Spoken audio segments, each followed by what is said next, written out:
Have you seen the video of Life on Mars? Yeah, Yeah, it's great. I think that was Life on Mars was recorded early in the 70s, like 71. I think it was on Hunky Dory, but I think the video was recorded when he was in the Ziggy Stardust persona. Is that right? Do you think? I'm not 100% sure about that, but well, he's got the red hair and everything, but it's just him in this elegant suit singing the song, and you could just see what a great performer he is. You know, the close-ups on his face, he's got all the right expressions and stuff. It's and that's a pretty cool song. By the way, that song, when he was in the '60s, he had a publishing deal where he would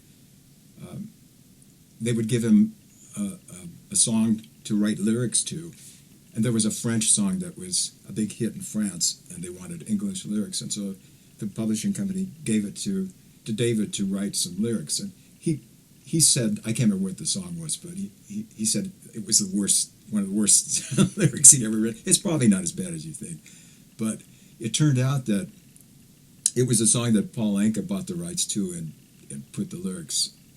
I Did It My Way for Frank Sinatra. It was a big hit, and so Bowie said, well, I'll just write my own song that has kind of the same vibe, and he wrote Life on Mars.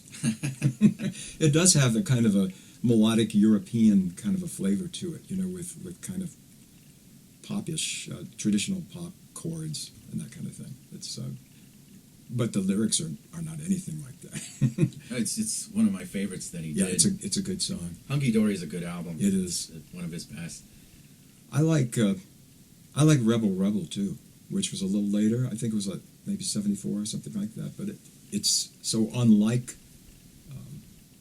the previous things. It's like a Stones riff song, but it holds together. Yeah.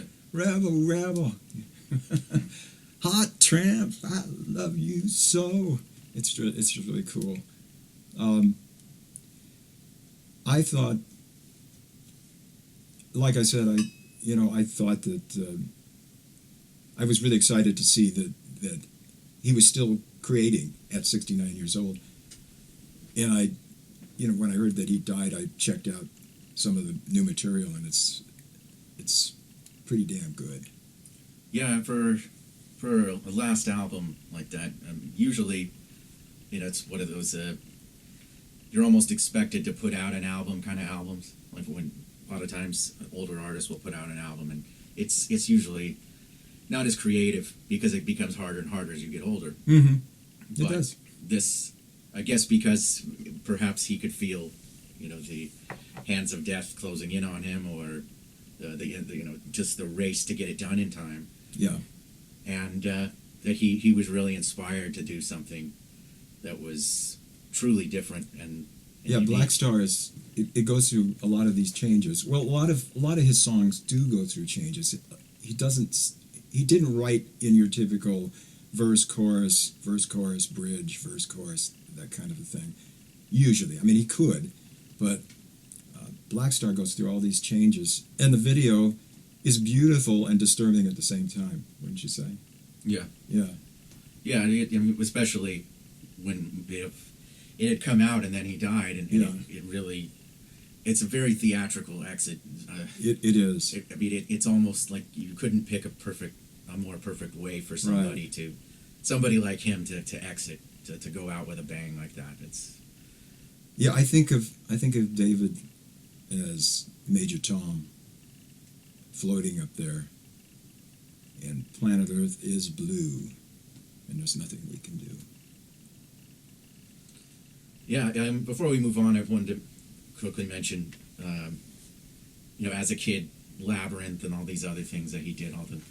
It was and Let's Dance. And, oh yeah, Let's Dance, Niles Rodgers production. Yeah, and it's such a, he had this ability to reach across generations, and even in the '90s, the Brian Eno stuff. He coined the term ambient. He was willing to experiment with electronic. He was willing to do lots of different things. And one final note, we can't leave without talking about the Bing Crosby story, because speaking of transcending generations, he loved his mother a lot, and his mother was a huge fan of Bing Crosby. So they got for his Christmas special, Bing would do these Christmas specials, Mm-hmm. and they didn't want to sing. He didn't want to sing "Little Drummer Boy." He just didn't want to do it, and so they rewrote the song for him. So it's actually a pretty unique version of the song. And here you have one crooner from one generation to a rock star from another together, and there's something unique and kind of magical about that Yes. he was able to. There's so many areas, so many generations, and so many people's lives that he touched. As a singer, I wouldn't call him a stylist. He was not really a stylist. I think that he viewed his voice as a tool for whatever project he was doing. He had a great voice. He had a great range. He could sing really bright up there. He could sound very Beatles-ish, and he had a good sense of harmonies and interesting parts. And then he had, sometimes I think he was being campy with his voice when he sounded like, like kind of like a bad lounge singer, that kind of voice. I think he had a sense of humor about it. But especially in Labyrinth, if you've ever seen it. Yeah, the movie Velvet Underground is actually, when we were looking into his whole life. I mean, the story of his first, or this, I guess it was his second marriage, perhaps, and the one where he had Angela Barrett, yeah. Yeah, it's a real parallel to the whole story, except that he fakes his death at the end. They make it into this bigger thing, and it was I can't remember exactly who produced it, but it was one of a major rock star in the 90s, 2000s, and he had mentioned that Bowie was a big inspiration for people like him to come out of the closet and to be who they were. Yeah, I think that he wrote about the outsider, misfits, alienation, those kind of things. He kind of personified, the change in being the optimism and the hope of the 60s and into the pessimism and dystopia that followed in the 70s. It's interesting. The punk itself is essentially a real screw you, we're the outsiders kind of an attitude. And Iggy Pop, who was good friends with yeah, David Bowie. Well, they worked together. I think he produced his album. They did a lot of stuff together. A lot of stuff together.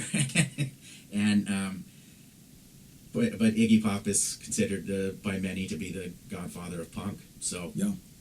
That's an interesting observation. Bowie had really open ears. He must have listened to everything. He must have had a really open mind about it, because you can't just go with blinkers on, or be in your own bubble and do the kinds of things that he did. And he was selective. He wasn't somebody who would just do anything. It's come out recently. There was an article. I forget which magazine. It wasn't Stones. It was a major music magazine, and they had mentioned that the Red Hot Chili Peppers had asked Bowie to produce their album, I think 3 times. He politely rejected them all 3 times, and Coldplay did too, and they rejected them as well.